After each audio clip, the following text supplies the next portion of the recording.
Assalamualaikum warahmatullahi wabarakatuh. Bismillahirrahmanirrahim. Ashhadu an la ilaha illallah wa ashhadu anna Muhammadar Rasulullah. Allahumma salli ala sayyidina Muhammad وعلى آل سيدنا محمد. رب اشرح لي صدري ويسر لي أمري واحلل عقدة من لساني يفقهوا قولي آمين. بسم الله الرحمن الرحيم.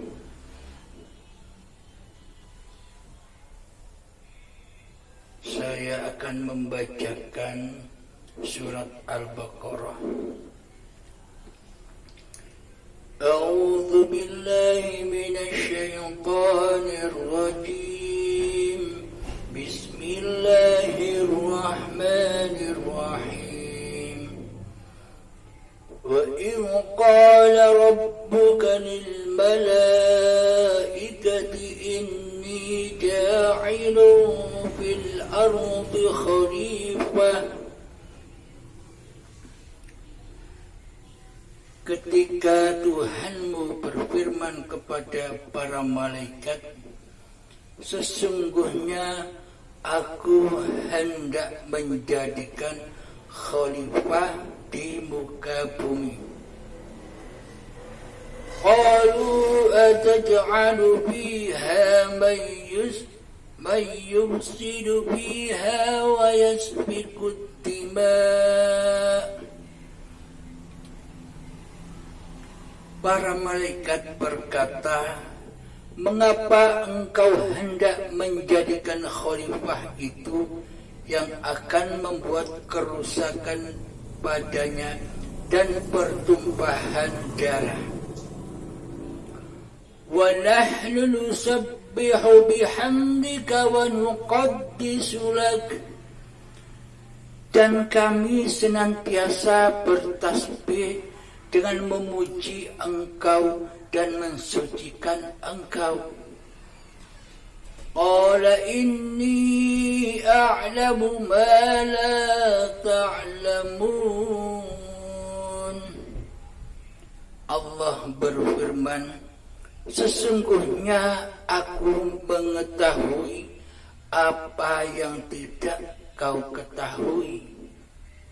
Shadaqallahul azim. Bismillahirrahmanirrahim.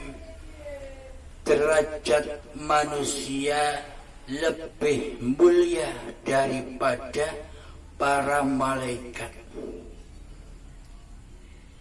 Ketika manusia itu sudah menjadi khalifatullah, yakni wakil-wakil Allah di muka bumi ini. Yang dimaksud wakil Allah itu bagaimana? Apakah yang dimaksud wakil Allah itu hati yang selama ini ingkar kepada Allah? Hati yang selama ini tidak mensucikan Allah, kecuali mensucikan dirinya sendiri di hatinya? Yang dimaksud khalifah, wakil-wakil Allah, wali-wali Allah itu adalah manusia yang sudah mencapai hakikat diri sejati manusianya. Apakah hakikat diri sejati manusianya? Hakikat diri sejati manusianya itu adalah kembalinya pemahaman, kembalinya kesadaran manusianya kepada sifat muhalnya Allah. Jadi pada intinya hamba yang sudah menyadari hakikat diri sejatinya yang tak wujud, yang tak ada, yang gaib, yang mati, yang tak berkuasa, yang tak berkehendak dan sebagainya. Khalifatullah itu bukan manusia-manusia yang mengaku diri menjadi Allah, yang mengaku diri menjadi Tuhan. Itu bukan khalifah namanya.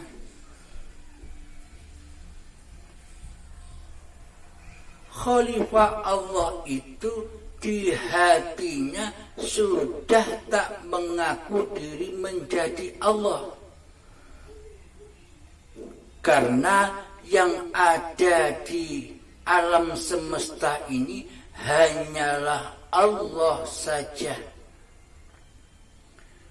Namun bagi orang kebanyakan, namun bagi mayoritas manusia tidak merasa dirinya selama ini sudah mengaku jadi Allah, sudah mengaku dirinya jadi Tuhan, tapi tidak terasa. Mana buktinya? Buktinya adalah seluruh sifat wajib bagi Allah telah Ia kuasai, telah Ia miliki, telah Ia akui sebagai sifat manusianya. Contoh sifat wujud, wajib hanya bagi Allah saja yang wujud. Akan tetapi kebanyakan manusia mengaku dirinya yang wujud. Contoh Abdul Halim ini. Selama ini Abdul Halim ini merasa dirinya lebih wujud daripada Allah, merasa lebih ada daripada Allah. Kenapa? Karena selama ini Abdul Halimnya tidak sadar akan keberadaan Tuhannya. Sehingga Abdul Halim ini hatinya merasa seolah-olah dirinya lah yang berkuasa, yang memiliki atas hidup dan badan ini. Sehingga wujud diakui sebagai wujud Abdul Halimnya, hidup diakui sebagai hidup Abdul Halimnya, badan diakui sebagai wujud milik Abdul Halimnya, kuasa diakui sebagai kuasa Abdul Halimnya, kehendak, daya upaya dan ikhtiar diakui sebagai milik Abdul Halimnya. Penglihatan diakui penglihatan milik Abdul Halimnya. Pendengaran diakui sebagai pendengaran Abdul Halimnya. Dan perkataan diakui sebagai kalam Abdul Halimnya. Selama ini, monggo silakan cek hati kita masing-masing. Apakah demikian adanya? Bila demikian sama dengan saya. Tidak terasa kita selama ini sudah ngaku-ngaku jadi Allah. Karena apa? Karena selama ini kita tidak mengenal Allah. Kita tidak makrifat kepada Allah. Bila kita mengenal Allah, Bila kita bermakrifat kepada Allah, tentunya kita bisa mengabdi dan menyembah hanya kepada Allah.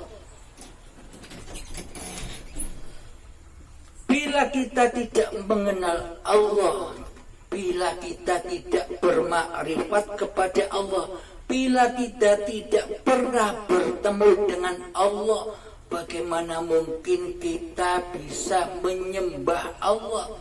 Bagaimana mungkin kita bisa mengabdi kepada Allah? Semuanya hanya angan-angan kita saja. Seolah-olah kita bertuhan, seolah-olah kita beragama. Akan tetapi semuanya hanya syariatnya saja. Semuanya hanya badannya saja, demi menutupi keateisan, ketidakkenalan hati kita kepada Allah. Mari kita sadari kesalahan-kesalahan kita. Seumpama kita bertuhan, seumpama jika hati kita ini berasa ada yang menguasai, yakni penciptanya Allah, maka hati kita tak akan pernah mengaku-ngakui apa yang sudah diciptakan oleh Allah. Hidup tidak kita aku-akui sebagai hidup kita. Badan tidak kita aku-akui sebagai badan milik kita. Seluruh kehendak, daya upaya, af'al yang terjadi di dalam badan kita, seperti sholat, ibadah, dan sebagainya, seluruhnya tidak kita aku-akui sebagai milik dan kuasa manusianya. Itu bila hati kita dikatakan bertuhankan Allah sebagai penciptanya. Inilah yang disebut khalifah. Inilah yang disebut pengganti wakil-wakil Allah di bumi ini. Yakni hati tidak mengaku-ngaku bahwa dirinya lah yang hidup, dirinya lah yang berkuasa atas badan ini. Semuanya kembali rojiun kepada Sang Pencipta. Akan tetapi kebanyakan manusia zahirnya saja mengatakan dirinya beragama dan bertuhan. Syariatnya saja mengatakan dirinya telah beragama dan bertuhan. Akan tetapi hati kita selama ini masih ateis, yakni tak bertuhan. Karena yang dituhankan hakikatnya adalah dirinya sendiri, hawa nafsunya sendiri, yang disaksikan di dalam hati kita selama ini, yakni nama diri kita sendirilah yang mentuhani hidup dan badan ini. Karena apa? Karena kita merasa pemiliknya hidup dan badan ini. Nah, berarti selama ini kita tidak merasa sudah mengaku jadi Allah. Tidak terasa kan? Seolah-olah kita tidak mengaku jadi Allah. Akan tetapi perilaku hati kita selama ini seperti Allah. Seluruh sifat Allah sudah kita kuasai. Nah, bila kita sudah menyadari itu semua, mari kembalikan lagi, mari rojiunkan lagi, mari persembahkan kembali, mari abdikan kembali bahwa hidup ini Allah di dalam latihan zuhud kita, latihan mengheningkan diri, mengheningkan cipta-cipta diri manusia kita.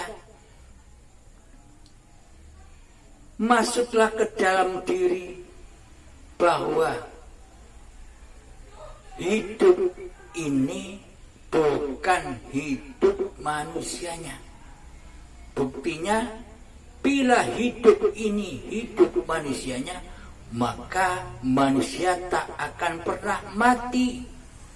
Kenapa manusia itu mati? Pada hakikatnya, diri sejati manusia itu adalah benda mati. Sedangkan hidupnya badan ini karena dihidupi oleh Allah, bukan dihidupi oleh hidupnya manusia sendiri. Karena tak ada hidup kecuali Allah. Bismillahirrahmanirrahim. Siapakah Allah itu? Allahu la ilaha illa huwal hayyul qayyum. Allah tiada ilah, tiada Tuhan yang berhak disembah kecuali Dialah hidup yang kekal lagi terus menerus.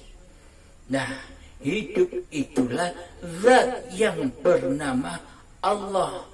Selagi hidup kita aku akui sebagai hidup milik kita, maka selamanya kita tak akan pernah bisa menyembah kepada Allah, melainkan kita hanya menyembah hawa nafsu kita sendiri, sehingga hati kita dibakar, diandar di dalam jahanam, yakni hati selalu panas, hati selalu gundah, hati selalu takut akan sebuah peristiwa yang tidak mengenakkan suasana hati.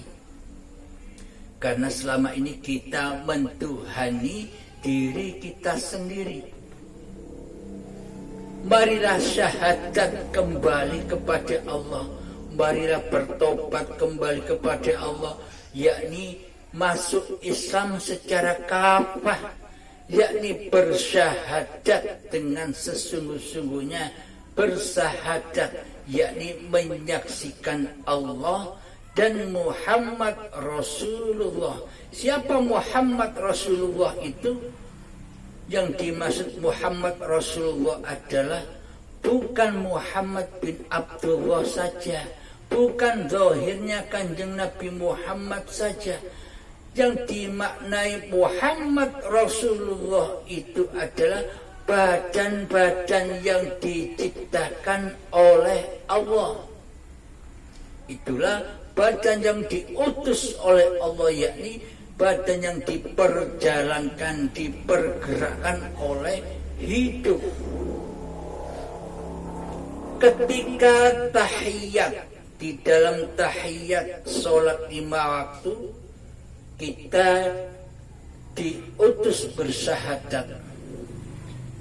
Ketika bersyahadat, asyhadu an la ilaha illallah.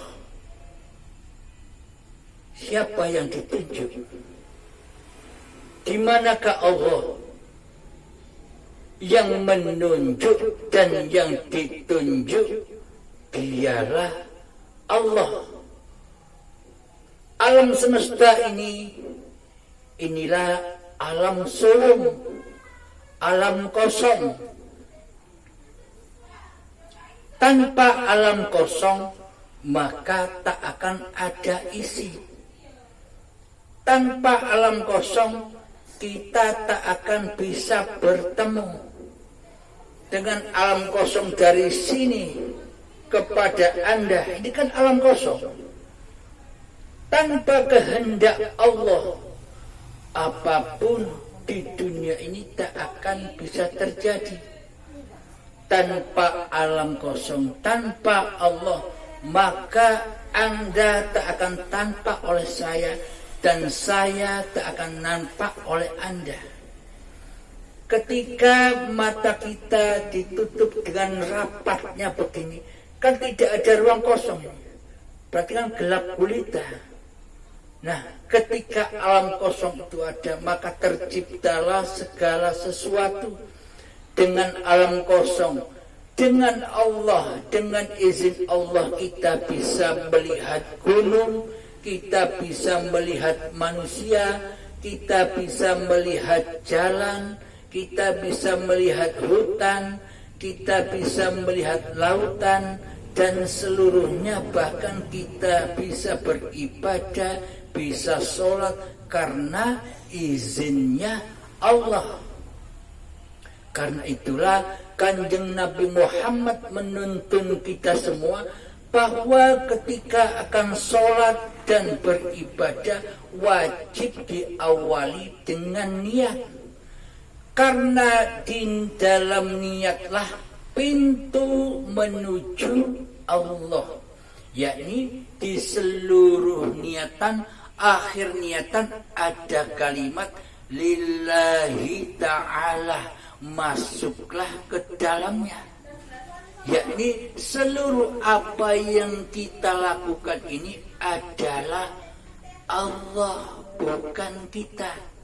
Inilah makna khalifatullah, wakil-wakil Allah di bumi, yakni hati selalu mensucikan Allah daripada diri kita sendiri. Hati selalu menghadirkan, menghudurkan Allah daripada menghadirkan hawa nafsu kita sendiri. Hati selalu memahabesarkan Allah ketimbang memahabesarkan diri kita sendiri.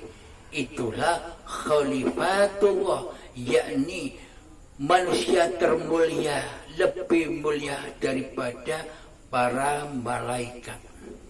Demikian para sahabat, semoga saya dan kita semua akan selalu diridhoi dan dibimbing selalu oleh Allah Subhanahu wa ta'ala. Assalamualaikum warahmatullahi wabarakatuh.